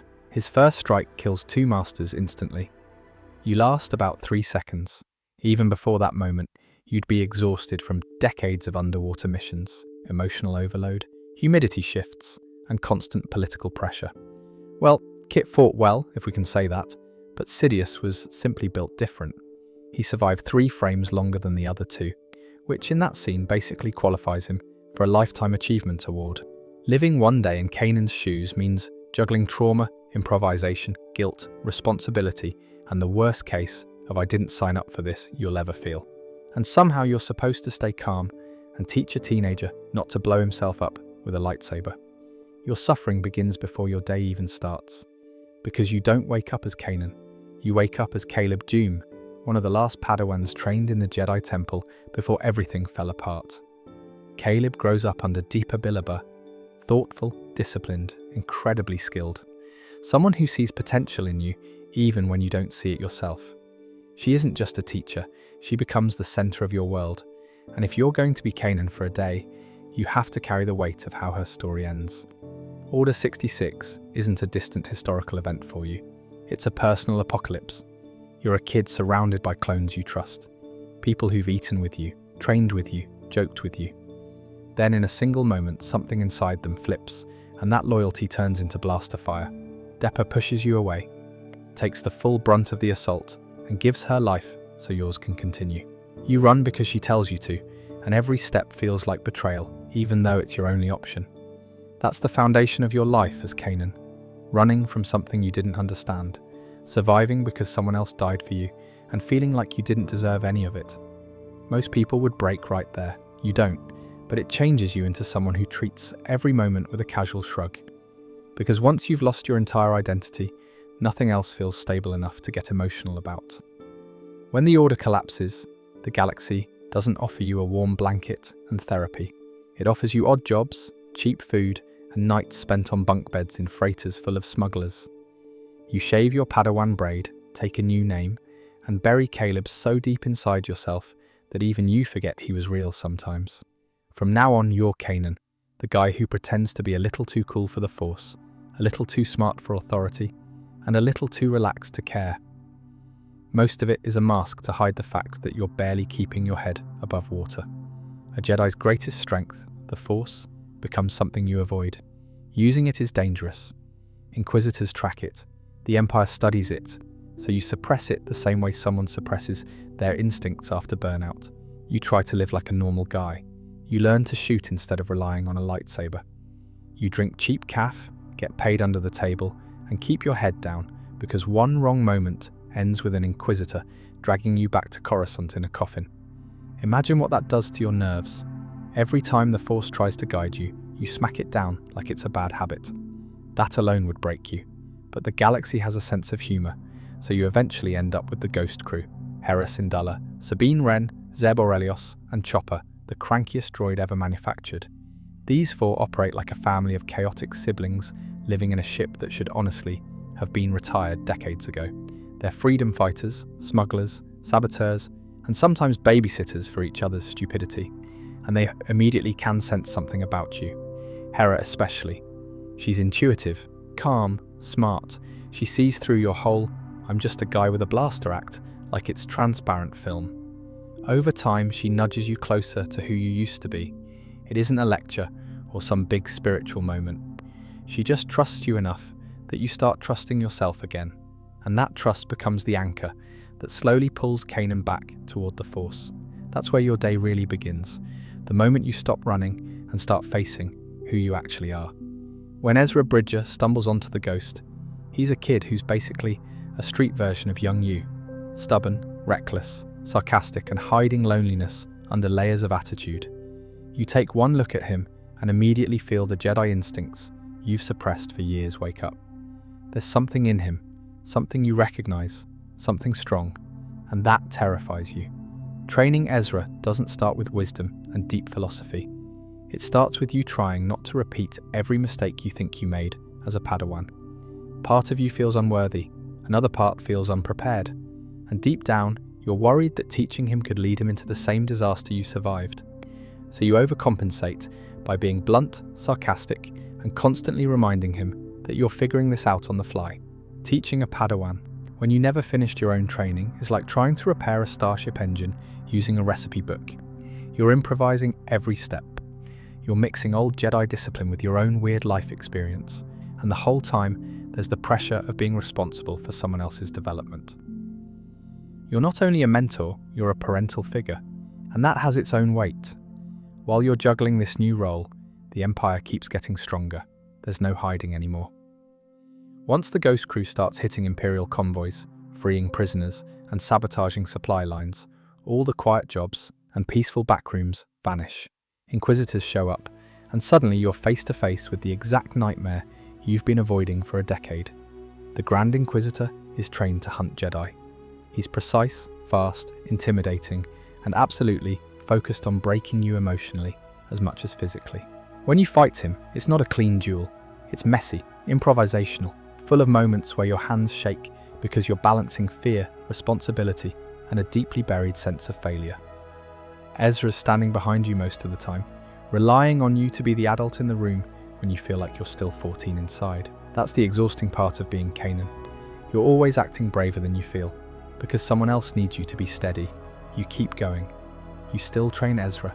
You still fight the Empire. You still help Hera hold the rebellion together. Your blindness becomes a part of your identity, not the end of it. And the missions never stop. Some days you're rescuing prisoners, others you're sabotaging supply depots. Sometimes you're negotiating with people who don't trust Jedi. And sometimes you're dodging TIE fighters while Chopper yells at everyone in binary insults. Every part of your life is a blend of chaos and responsibility. The thing that makes Kanan so remarkable is that he never had a chance to be a full Jedi Knight. He had fragments of training, a broken childhood, years of hiding, and a lifetime of self-doubt. And somehow he still grows into someone who carries himself with more wisdom than many who came before him. That's why his final act hits as hard as it does. You've spent years with Hera, building a bond stronger than most Jedi ever allowed themselves to have. You accept your role in Ezra's life with all its ups and downs. You become the foundation of the Ghost Crew. You're not a perfect Jedi, but you're exactly the kind of Jedi the galaxy needs. Grounded, compassionate, willing to bend rules, but never principles. So when the mission on Lothal goes wrong and the fuel depot starts to explode, you don't hesitate. That's what it means to live a day as Kanan Jarrus. Kanan breaks you through endurance. He survives everything the galaxy throws at him, rebuilds himself again and again, and carries the emotional weight of an entire generation of lost Jedi. If you ever want to understand what barely holding it together looks like in Jedi form, you look at Cal Kestis. There are Jedi who train for years, meditate daily, polish their lightsabers, read ancient scrolls.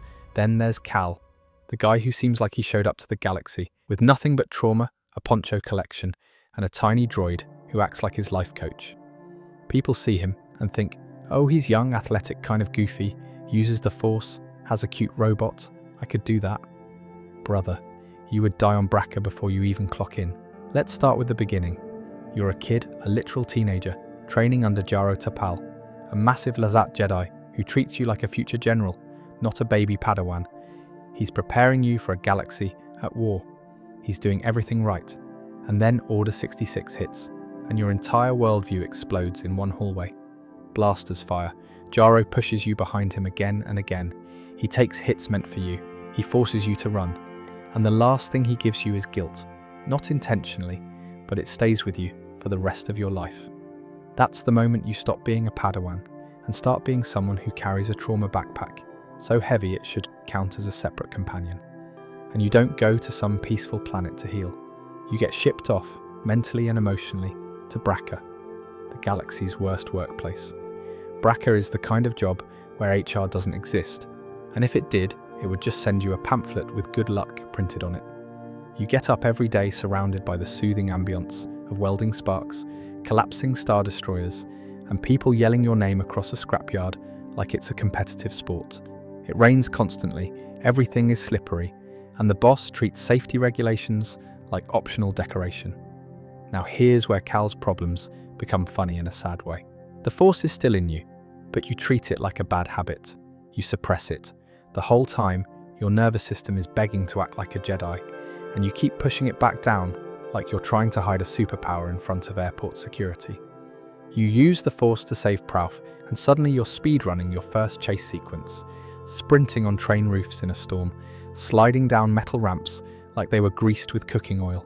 Then the Inquisitors show up, second sister and ninth sister, and instantly you realize you are wildly unprepared for this reunion tour.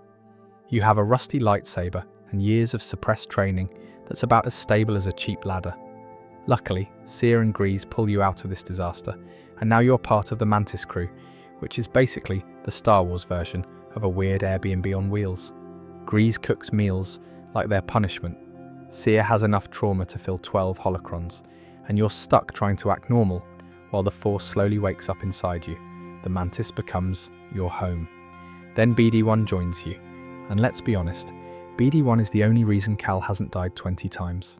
BD is your therapist, medic, flashlight, climbing partner, translator, and emotional support lizard. Every time you run straight into a purge trooper and make a questionable life choice, BD jumps onto your shoulder like, "All right, buddy, stim shot number 6 today. Try not to embarrass us." And the planets he visits? Brother, they're genuinely OSHA violations. Bogano. Cute frogs, pleasant weather. One wrong jump and you fall 50 feet. Also, the planet has a vault that basically mocks you until you get smarter. Zepho. Stormtroopers, ice slides, ancient puzzles that require you to rotate spheres the size of trucks, blast winds strong enough to throw you into orbit, and a climb that feels like the developers wanted your fingers to cramp. Kashyyyk. You breathe in mold for 3 hours, fight stormtroopers covered in leaves, and ride a giant bug through burning trees. Dathomir. Night Brothers want you dead for looking at them wrong. The air smells like witchcraft, the wildlife is too muscular, and you hallucinate your dead master scolding you like it's report card day. You meet Merrin, and she decides you're worth her time, and eventually she joins your crew. Cal's life finally starts feeling like a life, not a fugitive routine. Then, because the galaxy hates you, you infiltrate Fortress Inquisitorius. You need to recover one holocron that contains the names of Force-sensitive children. Fortress Inquisitorius. That place is basically a giant middle finger built underwater. You fight purge troopers non-stop. You swim through freezing tunnels. You deflect lasers in corridors designed to funnel you into death zones. And then Vader arrives. This is the moment you absolutely crumble. Cal does the only correct thing. He runs for his life. And somehow, miraculously, you survive. But the holocron? Cal destroys it, not out of fear, out of maturity. A list of Force-sensitive children is more dangerous than useful. You can't rebuild the Jedi Order by putting kids on a target list. That's where the first part of Cal's life ends, making the adult decision the galaxy never gave him time to grow into. Now let's move into the second game. If Fallen Order is Cal's trauma recovery arc, Survivor is his life keeps punching me and I'm too tired to duck. 5 years pass, the Empire hasn't slowed down, the Inquisitors are still around. And Cal? Cal jumps straight into being an undercover rebel operative.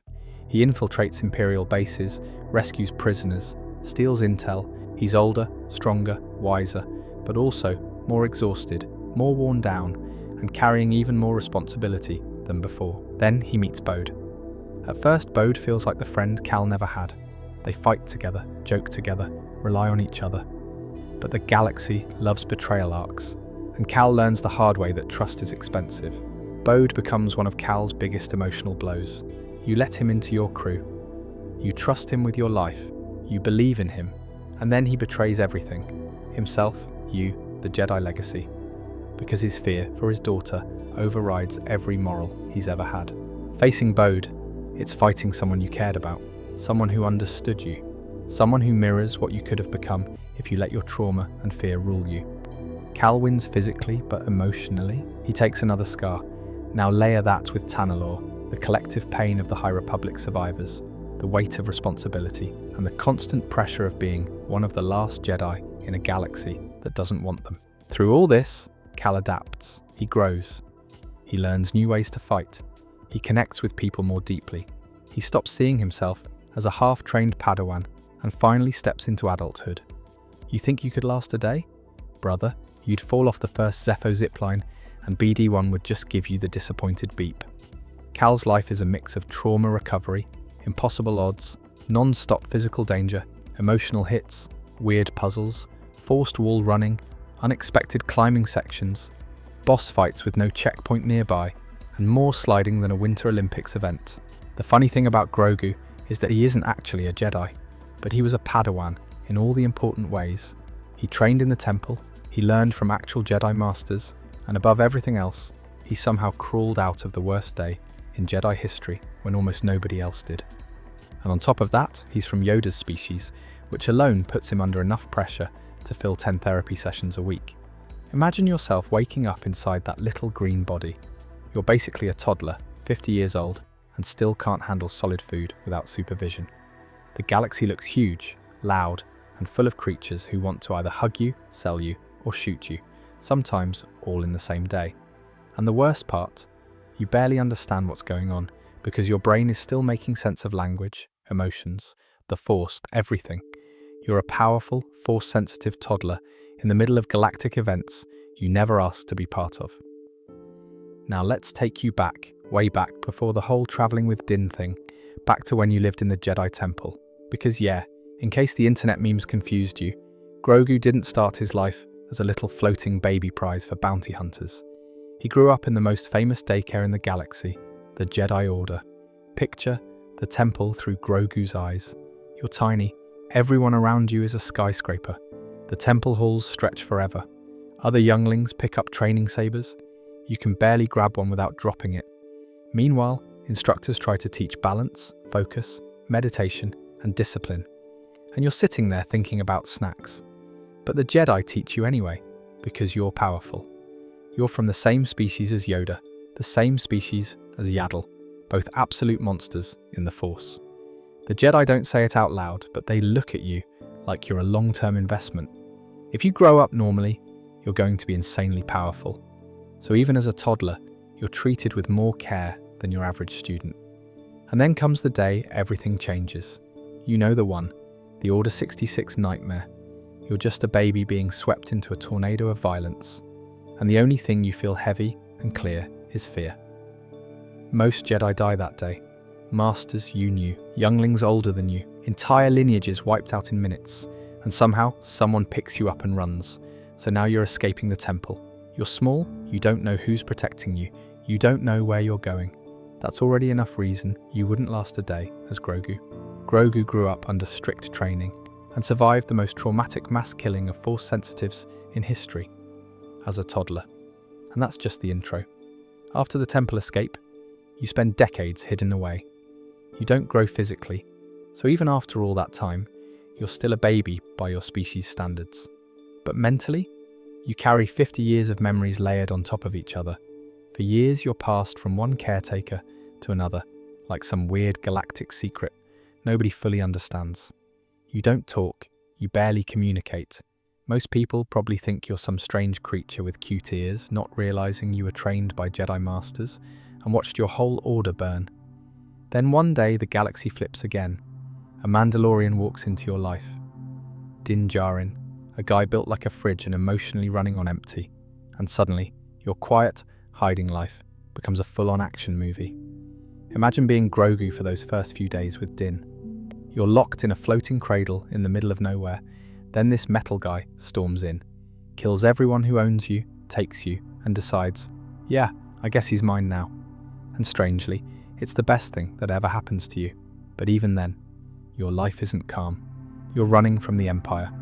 You're dodging bounty hunters every 10 minutes. You're eating frogs while people yell at you for public snacking. You lift a mudhorn with the Force and pass out like someone unplugged your battery. Every time you use the Force, it drains you because you're still a baby with abilities way beyond your developmental stage. And then Ahsoka shows up. Then guess what? You meet Luke, the farm boy turned space wizard who went from moisture farming to becoming one of the strongest Jedi ever. He trains you. But even he sees what Ahsoka saw. You're powerful, but you're torn inside. You want to learn, but you don't want to lose the only parent figure you've had since the temple fell. So Luke gives you the choice, the lightsaber or the armor that Din gave you as a gift. You choose Din. If you were Grogu, that choice would break you inside and heal you at the same time. And that brings us to the final reason you would never last a day living Grogu's life. The Force responsibilities compared with your actual developmental abilities. Grogu is powerful, ridiculously powerful, lifting huge animals, healing wounds, shielding against fire, controlling droids, calming rancors, stuff even adult Jedi struggle with, but every time he uses the Force, you can see the strain. The way he collapses after pushing something too big. You can't do meditation sessions properly. You get distracted during training. You want snacks more than lessons. You're basically a baby being asked to do teenager-level tasks with brain hardware that's still downloading updates. Being Grogu is like being asked to do heavy math while someone chases you with lasers and the galaxy keeps yelling, "You're special, act like it." Meanwhile, you're thinking, "Man, I just want soup."